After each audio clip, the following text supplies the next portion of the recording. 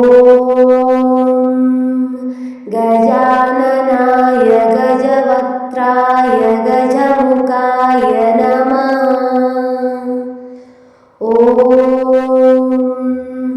गजाननाय गजवक्त्राय गजमुखाय नमः। ॐ गजाननाय गजवक्त्राय गजमुखाय नमः। ॐ